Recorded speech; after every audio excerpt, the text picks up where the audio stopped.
இன்று முதல் நான் உன்னை ஆசீர்வதித்திடுவேன். நன்மைகளால் உன் வாழ்வை நானே நிறைத்திடுவேன். இன்றைய நாள் உங்கள் அனைவருக்கும் ஆசிரின் நாளாக அமைய உங்களுக்காக ஜெபித்து நிற்கும் நான் உங்கள் அன்பின் அருட்தந்தை ரமேஷ் கிறிஸ்டி. இன்று முதல் நான் உன்னை ஆசீர்வதித்திடுவேன். நன்மைகளால் உன் வாழ்வை நானே நிறைத்திடுவேன். ஆண்டவரது இல்லத்தில் நடப்பட்டிருக்கும் பொழுது வாழ்நாள் எல்லாம் செழிப்புற்று இருப்பீர்கள். தந்தை, மகன், தூய ஆவியாரின் பெயராலே ஆமென். நம் ஆண்டவராகிய இயேசு கிறிஸ்துவின் அருளும் கடவுளின் அன்பும் தூய ஆவியாரின் நட்புறவும் உங்கள் அனைவரோடும் இருப்பதாக, ஆன்மாவோடும் இருப்பதாக. பலியிலே கலந்து கொள்ள தடையாக இருக்கும் மீறுதல்கள் பலவீனங்களுக்காக மனம் வருந்துவோம், மன்னிப்பு வேண்டி ஜெபிப்போம். ஆண்டவரே இரக்கமாயிரும், ஆண்டவரே இரக்கமாயிரும். கிறிஸ்துவே இரக்கமாயிரும், கிறிஸ்துவே இரக்கமாயிரும். ஆண்டவரே இரக்கமாயிரும், ஆண்டவரே இரக்கமாயிரும். எல்லாம் வல்ல இறைவன் நம் மீது இரக்கம் வைத்து நம்முடைய மீறுதல்கள் பலவீனங்களில் நமக்கு விடுதலை தருவாராக. ஆமென். ஜெபிப்போமாக. அன்பே ஊற்றாகிய தகப்பனே, இந்த தபசு காலத்தில் எங்கள் ஒவ்வொருவரையும் வாழ்வதற்கு என்று அதிகாலையிலேயே தட்டி எழுப்பி உம்முடைய ஆசிரின் கிருபையால் எங்களை நிறைத்து உம்முடைய வான தூதர்களுக்கு கட்டளையிட்டு எங்களை வழிநடத்தும்படியாக காத்து கொள்ளுகின்ற உம்முடைய கிருபைக்கு நன்றிகளை ஏறெடுக்கின்றோம். இந்த தபசு காலத்தில் நாங்கள் மேற்கொள்ளுகின்ற ஜெபம், தபம் மற்றும் பிறர் அன்பு செயல்கள் அத்தனையிலும் நீர் எங்களோடு கூடவே இருந்து இந்த தபசு காலம் பூராகவும் நாங்கள் இவற்றை நேர்த்தியாக கடைபிடிக்கவும், அதன் முடிவிலே உம்முடைய அன்பையும் ஆசிரையும் எங்கள் வாழ்க்கை மீது பரிசாக பெற்றுக்கொள்ள நீர்தாமே கிருபை செய்ய வேண்டும் என்று உம்மோடு தூயாவியாரின் ஒன்றிப்பில் இறைவனாய் என்றென்றும் வாழ்ந்து ஆட்சி செய்கின்ற அவர் வழியாக உம்மை மன்றாடுகின்றோம். ஆமென். இறைவாக்கினர் யோனா நூலிலிருந்து வாசகம்.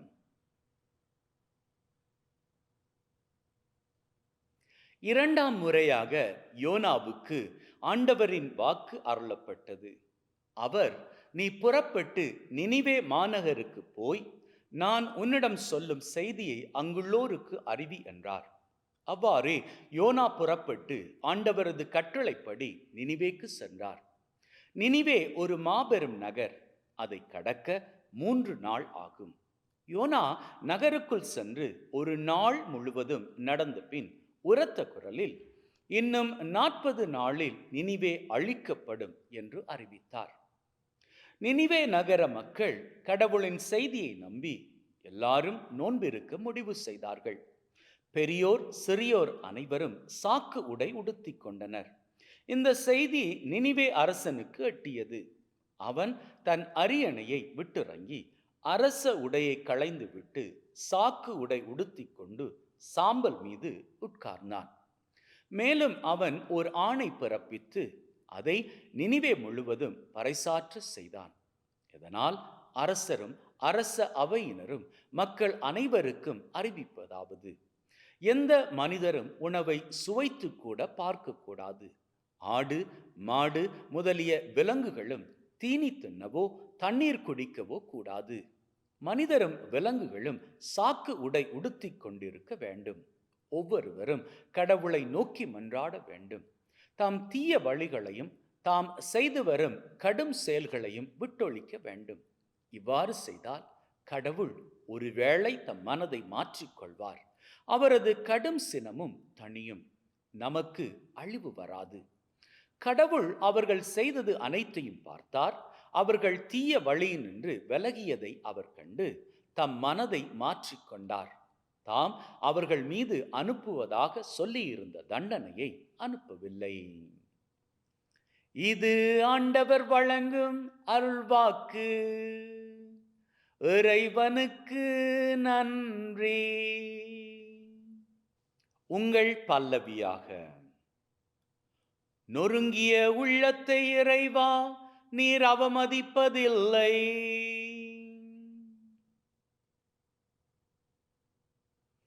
கடவுளே, உமது பேரன்பிற்கேற்ப எனக்கு இரங்கும். மது அளவற்ற இரக்கத்திற்கேற்ப என் குற்றங்களை துடைத்தருளும். என் தீவினை முற்றிலும் நீங்கும்படி என்னை கழுவியருளும். என் பாவமற்று போகும்படி என்னை தூய்மைப்படுத்தியருளும். நொறுங்கிய உள்ளத்தை இறைவா நீர் அவமதிப்பதில்லை. கடவுளே, தூயதோர் உள்ளத்தை என்னுள்ளே படைத்தருளும். உறுதி தரும் ஆவியை, புதுப்பிக்கும் ஆவியை என்னுள்ளே உருவாக்கியருளும். உமது முன்னிலையிலிருந்து என்னை தள்ளிவிடாதேயும். உமது தூய ஆவியை என்னிடமிருந்து எடுத்து விடாதேயும். நொறுங்கிய உள்ளத்தை இறைவா நீர் அவமதிப்பதில்லை. ஏனெனில் பலியினால் உம்மை மகிழ்விக்க முடியாது. நான் எரிபலி செலுத்தினாலும் நீர் அதில் நாட்டம் கொள்வதில்லை. கடவுளுக்கேற்ற பலி நொறுங்கிய நெஞ்சமே. கடவுளே, நொறுங்கிய குற்றமுணர்ந்த உள்ளத்தை நீர் அவமதிப்பதில்லை. நொறுங்கிய உள்ளத்தை இறைவா நீர் அவமதிப்பதில்லை. நற்செய்திக்கு முன்வசனம்: இப்பொழுதாவது உங்கள் முழு இதயத்தோடு என்னிடம் திரும்பி வாருங்கள், ஏனெனில் நாம் அருள் நிறைந்தவர், இரக்கம் மிக்கவர் என்கிறார் ஆண்டவர். ஆண்டவர் உங்களோடு இருப்பாராக. ஆன்மாவோடும் இருப்பாராக. லூக்கா எழுதிய நற்செய்தியிலிருந்து வாசகம். ஆண்டவரே, மாட்சி உமக்கே. அக்காலத்தில் மக்கள் வந்து கூட கூட இயேசு கூறியது: இந்த தீய தலைமுறையினர் அடையாளம் கேட்கின்றனர். இவர்களுக்கு யோனாவின் அடையாளத்தை தவிர வேறு அடையாளம் எதுவும் கொடுக்கப்பட மாட்டாது. யோனா நினிவே மக்களுக்கு அடையாளமாய் இருந்ததை போன்று மானிட மகனும் இந்த தலைமுறையினருக்கு அடையாளமாய் இருப்பார். தீர்ப்பு நாளில் தென்னாட்டு அரசி இத்தலைமுறையினரோடு எழுந்து இவர்களை கண்டனம் செய்வார். ஏனெனில் அவர் சாலமோனின் ஞானத்தை கேட்க உலகின் கடைக்கோடியிலிருந்து வந்தவர். ஆனால் இங்கிருப்பவர் சாலமோனிலும் பெரியவர் அல்லவா? தீர்ப்பு நாளில் நினிவே மக்கள் இத்தலைமுறையினரோடு எழுந்து இவர்களை கண்டனம் செய்வார்கள்.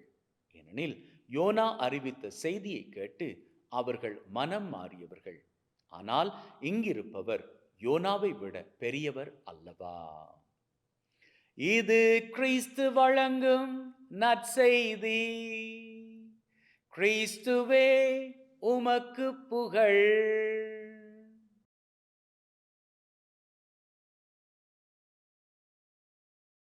அன்பின் உள்ளங்களே, இன்னைக்கு படிச்ச இந்த நற்செய்தியை நாம பார்க்கிற பொழுது எனக்கு ஒரு கேள்வி நினைவுக்கு வருது. அநேகர் என்கிட்ட கேட்டிருக்கிறாங்க, முந்தின நாட்கள் எல்லாம் கேட்டிருக்கிறாங்க. அவங்க கேட்ட கேள்வி என்ன தெரியுமா? தபசு காலத்துல நிச்சயமாக நோன்பு இருக்கணுமா அப்படின்னு. அப்படி பைபிள்ல எங்க சொல்லி இருக்குது தபசு காலத்துல நீங்க நோன்பு இருக்கணும் அப்படின்னு? அவர்களுடைய கேள்வி என்ன அப்படின்னு சொன்னா, நீங்க சாப்பிடாம ஃபாஸ்டிங் இருக்கத்தான் வேணுமா? அது ஆண்டவர் கேட்டுக்கிட்ட காரியமா? உங்களை வருத்தி நீங்க பண்ணணும் அப்படின்னு ஆண்டவர் கேட்டுக்கிட்டாரான்னு? அதற்கான பதிலாக என்னைய நற்செய்தியை நான் பார்க்கிறேன். என்னைய நற்செய்தி லூக்கா நற்செய்தியில இயேசு ஆண்டவர் சொல்றாரு, நீங்க கேட்கிற கேள்விக்கான பதில் யோனாவின் வாழ்க்கை மூலமாக உங்களுக்கு கொடுக்கப்பட்டிருக்குது. யோனாவினது நூல்ல இன்னைக்கு வாசகத்துல நாம பார்க்கிறோம் என்ன, ஆண்டவர் கொடுக்கக்கூடிய தீர்ப்பு இருக்கு இல்லையா, அந்த தீர்ப்பு மோசமானதாக இருக்க போகுது. அவரு நினிவேயை மொத்தமா அழிக்க போறாரு. அப்படி மொத்தமாக ஆண்டவருடைய அழிவு உங்க மேல வரக்கூடாது அப்படின்னா நீங்க என்ன பண்ணிக்கணும்? மனம் மாறணும். மனம் மாறினீங்க அப்படின்னு சொல்வதை அடையாளப்படுத்துவதற்கு அங்கே அரசன் ஒரு கட்டளை கொடுக்கிறான். என்ன கட்டளை? யாருமே உணவு உண்ணக்கூடாது. மனுஷன் மாத்திரம் கிடையாது, மிருகங்கள் கூட. பச்சை தண்ணி கூட நீங்க குடிக்க கூடாது. இது யாரு போட்ட கட்டளை? அரசன் போட்ட கட்டளை. இந்த கட்டளை அவன் போடுற வேலையில சொல்றான், இதெல்லாம் நாம பண்ணுகிற பொழுது நம்ம மேல இருக்கக்கூடிய தண்டனைய ஒருவேளை ஆண்டவர் மனசு உருகி இறங்கி நமக்கு இல்லாது பண்ணிவிடக்கூடும். நிச்சயமாக கிடையாது, ஒருவேளை அப்படின்னு சொல்றான். ஆனா நாம உறுதியா சொல்ல முடியும், நிச்சயமாக நாம இந்த ஃபாஸ்டிங் பண்றப்போ, பிரேயர் பண்றப்போ, நாம அந்த ஒருத்தலின் மூலமாக கிடைக்கக்கூடிய பணத்தை அடுத்தவர்களுக்கு, தேவையில் இருப்பவர்களுக்கு கொடுக்கின்ற பொழுது அந்த சாக்ரிஃபைஸை பார்க்கிற தெய்வம் நிச்சயமாக நம் மீது வரக்கூடிய தண்டனையை இல்லாது பண்ணி விடுவார். நம் மீது இரக்கம் காண்பிப்பார். ஏன் அப்படின்னா இன்னைக்கு இயேசு ஆண்டவரே அதற்கு சாட்சியம் பகருகிறார். அவர் சொல்றாரு, யோனாக்கு கொடுக்கப்பட்ட அடையாளம் இருக்கு இல்லையா, அதை தவிர வேறு எந்த அடையாளமே கொடுக்க மாட்டான். அதோடைய அர்த்தம் என்ன? யோனா அங்க போய் நினிவே ஜனங்களுக்கு சொன்னா, நீங்க மனம் மாறுங்க, என்ன ஆண்டவர் அழிக்கும்படியாக அவர் சித்தம் கொண்டுட்டாரு. 40 நாட்கள் அவள் அத்தனை பேரும் உண்ணா நோன்பு இருந்தார்கள். அதனால் நினிவே மாநகரம் தப்பித்து கொண்டது. உங்க வாழ்க்கை என்கின்ற நகரம் தப்பிக்கணும் அப்படின்னு சொன்னா நீங்களும் ஃபாஸ்டிங் இருங்க, ப்ரே பண்ணுங்க. நீங்கள் ஃபாஸ்டிங் இருக்கும் பொழுது சேகரிக்கக்கூடிய பணம் இருக்கு இல்லையா, அதை உங்களுக்காக பயன்படுத்திக்காதீங்க. அதை எடுத்து தேவையில் இருக்கக்கூடிய ஒருத்தருக்கு போய் உதவியாக கொடுங்க. டெய்லி கொடுக்காதீங்க, அது அவ்வளோத்தையும் சேர்த்து வைத்து கொள்ளுங்க. சேர்த்து வைத்த பணத்தை நீங்கள் பெரிய வியாழக்கிழமை யாரெல்லாம் உங்கள் மனசுக்கு வர்றாங்களோ அவங்களுக்கு கொடுக்கக்கூடிய நிலை உங்களுக்கு அந்த இடத்துல ஒன்றாக கிடைக்கும். ஏன்னா அந்த பணம் உங்களுக்கு அதிகமாக இருக்கும். டெய்லி நீங்கள் ஒரு 20 ரூபாய் அல்லது ஒரு 50 ரூபாயாக போடுவீங்களாக இருந்தால் 40 நாட்களின் முடிவில் கவுண்ட் பண்ணி பாருங்க, அது ஒரு பெரிய தொகை பணம். அந்த பணத்தை நீங்கள் ஒருத்தருக்கோ அல்லது தேவையில் இருக்கக்கூடிய ஒருத்தர் 2 பேருக்கோ கொடுங்க. இது நீங்கள் ஒருவராக செய்ய போகின்ற காரியம் கிடையாது. வீட்டில் இருக்கக்கூடிய எல்லாரும் அவரவருக்கு தனித்தனி உண்டியல் வைத்து பணத்தை போட்டு சேகரித்து கொள்ளுங்க. நீங்கள் சாக்ரிஃபைஸ் பண்ணக்கூடிய, ஃபாஸ்டிங் மூலமாக சாக்ரிஃபைஸ் பண்ணக்கூடிய அந்த பணத்தை எடுத்து சேமித்து வைங்க. இதை பண்ணி பாருங்க, இந்த 40 நாட்களும் பண்ணி பாருங்க.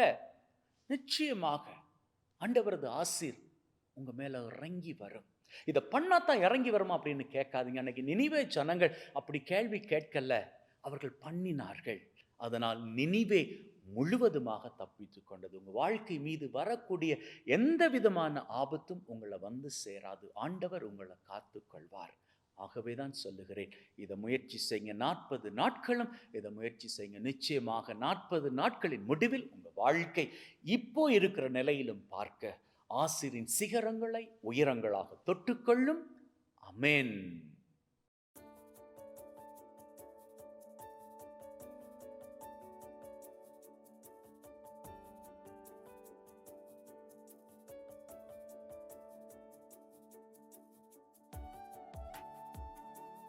ஆண்டவரே, அனைத்துலையும் நிறைவா உம்மை போற்றுகின்றோம். ஏனெனில் உமது அருட்பெருக்கிலிருந்து இந்த அப்பத்தை பெற்றுக்கொண்டோம். நிலத்தின் விளைவும் மனிதொழைப்பின் பயனுமாகி இந்த அப்பத்தை உமக்கு ஒப்புக் கொடுக்கின்றோம். வாழ்வழிக்கும் அப்பமாக மாறும். இறைவன் என்னென்றும் வாழ்த்து பெறுவாராக.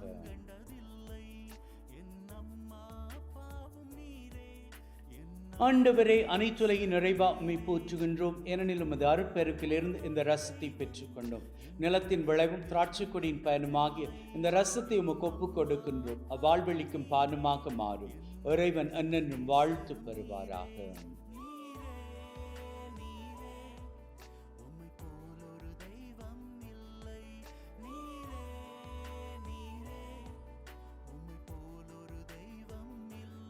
சகோதர சகோதரிகளை, பிள்ளைகளை, என்னுடையதும் உங்களுடையதுமான இந்த பலி நம் தந்தையாகிய இறைவனுக்கு ஏற்றதாகும்படி மன்றாடுங்கள்.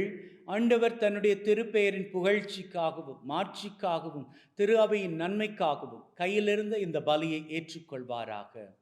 மீட்புக்கு ஊற்றாகிய தகப்பனை இறைவா, ஒப்பு கொடுக்கின்ற பலி வழியாக எங்கள் வாழ்வின் மீது நிறைய ஆசிரை பொழிந்தருள்வீராக. எங்கள் ஆண்டவராகிய கிறிஸ்து வழியாக உம்மை மன்றாடுகின்றோம். ஆமென். ஆண்டவர் உங்களோடு இருப்பாராக, ஆன்மாவோடும் இருப்பாராக. இதயங்களை மேலே எழுப்புங்கள், ஆண்டவரை நோக்கி எழுப்பியுள்ளோம். நம் இறைவனாகிய ஆண்டவருக்கு நன்றி கூறுவோம். அதுவே தகுதியும் நீதியுமானது. தூயவரான தந்தையே, என்றும் வாழும் எல்லாம் வல்ல இறைவா, எந்நாளும் எவ்விடத்திலும் நாங்கள் உமக்கு நன்றி பலி செலுத்துவது மெய்யாகவே தகுதியும் நீதியுமாகும். உங்கள் கடமையும் மீட்புக்குரிய செயலுமாகும். உம்முடைய வார்த்தையான அவர் வழியாக அனைத்தையும் படைத்தீர். அவரை மீட்பராக இடைற்றுபவராக எங்களுக்கு அனுப்பினீர். அவர் தூய ஆவியால் கன்னிமரியிடமிருந்து உடலெடுத்து மனிதனானார். சாவை வென்று உயிர்ப்பு நின்று விளங்க செய்தார். ஆகவே வானதூதர் புனிதர் அனைவரோடு நாங்களும் சேர்ந்து உம்முடைய மாட்சியை புகழ்ந்து ஒரே குரலாய் சொல்லுவதாவது: தூயவர், தூயவர், தூயவர், வான் படைகளின் கடவுளாம் ஆண்டவர். விண்ணகமும் மண்ணகமும் மது மாட்சியால் நிறைந்துள்ளன. உன்னதங்களிலே ஓசன்னா. ஆண்டவர் பெயரால் வருகிறவர் ஆசி பெற்றவர். உன்னதங்களிலே ஓசன்னா. ஆண்டவரே, நீர் மெய்யாகவே தூயவர், தூய்மை அனைத்திற்கும் ஊற்று. ஆகவே உம்முடைய ஆவியை பொழிந்து காணிக்கைகளை தூய்மைப்படுத்த தாழ்மையுடன் வேண்டுகின்றோம். இவ்வாறு எங்கள் ஆண்டவர் இயேசு கிறிஸ்துவின் உடலும் இரத்தமுமாக விழுக்கிவை மாறுவனவாக. அவர் பாடுபட உளம் கனிந்து தம்மை கையளித்த போது அப்பத்தை எடுத்து நன்றி செலுத்தி அதை பிட்டு தம் சீடருக்கு கொடுத்து அவர் சொன்னதாவது: எல்லாரும் இதிலிருந்து பெற்று உண்ணுங்கள், ஏனெனில் இது உங்களுக்காக கையளிக்கப்படும் என் உடல்.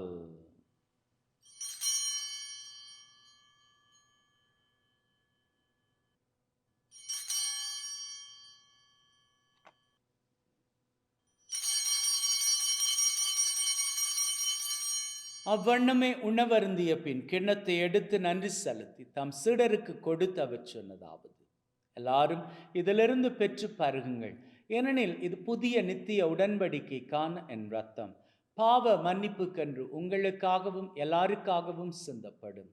இதை என் நினைவாக செய்யுங்கள்.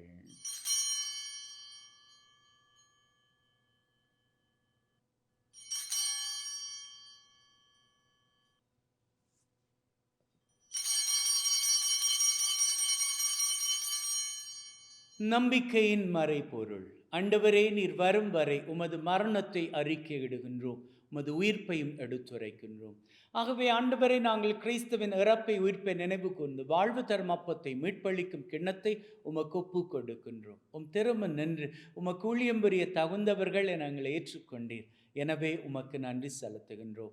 மேலும் கிறிஸ்துவின் உடலிலும் இரத்தத்திலும் பங்கு கொள்ளும் எங்களை தூயாவி ஒன்று சேர்க்க வேண்டுமென தாழ்மையுடன் வேண்டுகின்றோம். ஆண்டவரே, உலகெங்கும் பரவி இருக்கும் உம்முடைய திரு அவை, எங்கள் திரு தந்தை லியோ மற்றும் எங்களது ஆயர் தாமஸ் மற்றும் குருக்கள், துறவியர்கள், பொதுநிலையினர் எங்கள் அனைவரையும் பரம அன்பின் உறுதி பெற செய்தருளும். உயிர்த்தெழும் எதிர்நோக்குடன் நடந்து போன எங்கள் சகோதர சகோதரிகளை, இறந்தோர் அனைவரை ஒளிர்மிக்கவும் திரும் ஏற்றுக்கொள்ளும். எங்கள் அனைவர் மீதும் இரக்கமாயிரும். கடவுளின் கன்னித்தாயான மாட்சிமிக்க மரியா, அவருடைய கணவரான புனித யோசேப், இவ்வுலகில் உமக்கு உகந்தவர்களாயிருந்த புனிதராகிய அனைவருடன் நிலை வாழ்வில் தோழமை கொண்டு திருமகன் கிறிஸ்து வழியாக உம்மை புகழ்ந்தேற்றும் வரம் அருள உம்மை மன்றாடுகின்றோம். உள்ளங்களே, தெய்வீக பிரசன்னம் இங்கே. இந்த பிரசன்னத்தில் நம்முடைய தேவைகள் எதுவாக இருந்தாலும் வேண்டிக் கொள்வோம். அதிலும் விசேஷித்த விதமாக ஒரே ஒரு தேவை குறித்து வேண்டி நிற்போம். இன்றைய நாளுக்கான தேவை. இதை கேட்டால் ஆண்டவர் கொடுப்பார் என்கின்ற வைராக்கியத்தில் முதலில் இதை கேட்போம்.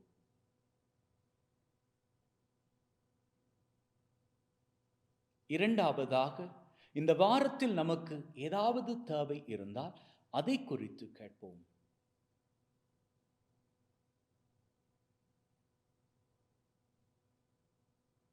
இந்த மாதத்தில் ஆண்டவர் நமக்கு பண்ணி தரும்படியான தேவை ஒன்று, அதை குறித்து கேட்போம்.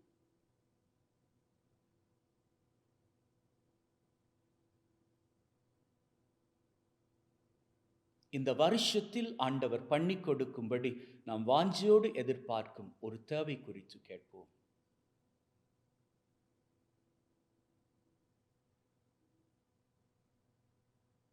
உள்ளத்தின் ஆழத்தில் இருக்கக்கூடிய 3 விசேட தேவைகள் குறித்து கேட்போம்.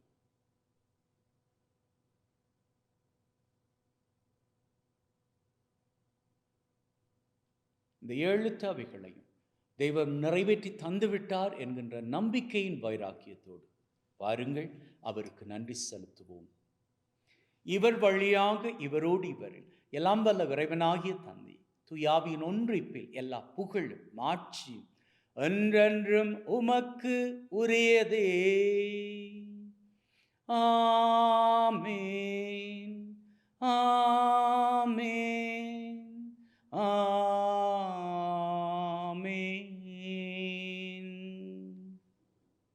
மீட்பரின் கட்டளையால் கற்பிக்கப்பட்டு தேவ படிப்பினையில் பயிற்சி பெற்று நாம் நம்பிக்கையோடு சொல்லுவோம். விண்ணுலகில் இருக்கிற எங்கள் தந்தையே, உமது பெயர் தூயது என போற்ற பெறுக. உமது ஆட்சி வருக. உமது திருவுளம் விண்ணுலகில் நிறைவேறுவது போல மண்ணுலகிலும் நிறைவேறுவதாக. எங்கள் அன்றாட உணவை இன்று எங்களுக்கு அளித்தருளும். எங்களுக்கு எதிராக தீமை செய்வோரை நாங்கள் மன்னிப்பது போல எங்கள் பாவங்களை மன்னியும். எங்களை சோதனைக்குட்படுத்தாதையும் தீமையிலிருந்து எங்களை விடுவித்தருளும். ஆண்டவரே, தீமை அனைத்திலும் இருந்து எங்களை விடுவித்து எங்கள் வாழ்நாளில் அமைதி கனிவுடன் அருளுமை வேண்டுகின்றோம். உம்முடைய இரக்கத்தின் உதவியால் நாங்கள் பாவத்திலிருந்து எப்பொழுதும் விடுதலை பெற்று யாதொரு கலக்கமுமின்றி நலமாயிருப்போமாக. நாங்கள் எதிர்நோக்கி இருக்கும் பேரின்பத்திற்காகவும் மீட்பராகிய இயேசு கிறிஸ்துவின் வருகைக்காகவும் காத்திருக்கின்றோம். ஏனெனில் ஆட்சியும் வல்லமையும் மாட்சியும் என்றென்றும் உமக்குரியதே. ஆண்டவரே இயேசு கிறிஸ்துவே, அமைதியை உங்களுக்கு விட்டு செல்கிறேன், என் அமைதியை உங்களுக்கு தருகிறேன் என்றும் திருத்தூதர்களுக்கு சொன்னீரே. எங்கள் மீறுதல்கள் பலவீனங்களை பார்க்காமல் உம்முடைய திரு அவை நம்பிக்கையை கண்ணோக்கி அதற்கு அமைதியும் ஒற்றுமையும் தந்தருள திருவிழம் கொள்வீராக. என்றென்றும் வாழ்ந்து ஆட்சி செய்கின்றவர் நீரே. ஆமென். ஆண்டவருடைய அமைதி உங்கள் அனைவரோடும் என்றும் இருப்பதாக, ஆன்மாவோடும் இருப்பதாக. ஒருவர் ஒருவருக்கு கிறிஸ்துவின் அமைதியை பகிர்ந்து கொள்வோம்.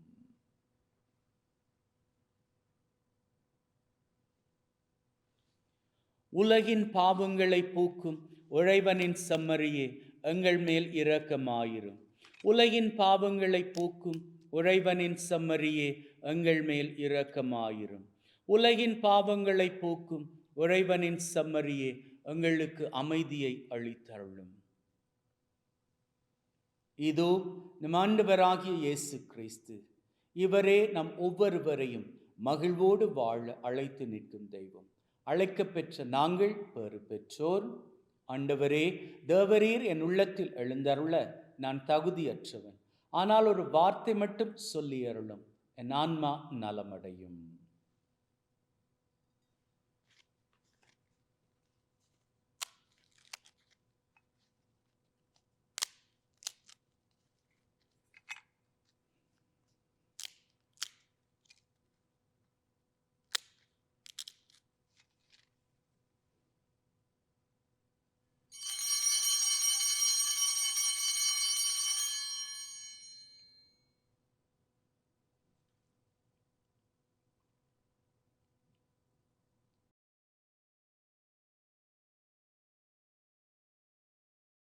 ஜெபிப்போமாக. அன்பே ஊற்றாகிய தகப்பனே, இந்த பலி மூலமாக எங்களை ஆசிர்வதித்திருக்கிறீர். நன்றி அப்பா. இன்றைய நாளை உம்மோடு கூடவே நாங்கள் ஆரம்பிக்கின்றோம். எங்களோடு கூடவே இருப்பீராக. எங்கள் ஒவ்வொருவரையும் நீர்தாமி உம்முடைய வலது கரத்தினால் வழிநடத்தி செல்வீராக. மேலும் தகப்பனே, எங்கள் அத்தனை பேரையும் ஆபத்துக்கள், விபத்துக்கள், தீமைகள், துன்பங்கள், அவமானங்கள், அவதூறுகள், துப்பாக்கிச் சூடுகள், குண்டுவெடிப்புகள், உடல் உள நோய் நொடிகள், வைரஸ் கிருமிகளின் தொற்றுக்கள், பிசாசின் பொல்லாத கட்டுக்கள், போதை பழக்கத்தின் அடிமைத்தளைகள் சகலவற்றிலிருந்தும் நீர்தாமே காத்தருள வேண்டும் என்று எங்கள் ஆண்டவராகிய கிறிஸ்து வழியாக உம்மை மன்றாடுகின்றோம். ஆமென். ஆண்டவர் உங்களோடு இருப்பாராக, ஆன்மாவோடும் இருப்பாராக. எல்லாம் வல்ல இறைவன் தந்தை, மகன், தூய ஆவி உங்கள் அனைவரையும் ஆசிர்வதிப்பாராக. ஆமென். சென்று வாழுங்கள். திருபலி நிறைவேறிற்று. இறைவனுக்கு நன்றி. அன்பின் உள்ளங்களே, இந்த தபசு காலத்தில் ஆண்டவர் பிரியப்படுவதன்படி ஜெபத்தோடும் தபத்தோடும் பிறர் அன்பு பணியோடும் சிறந்து வாழ வாழ்த்துகிறேன். ஆமென்.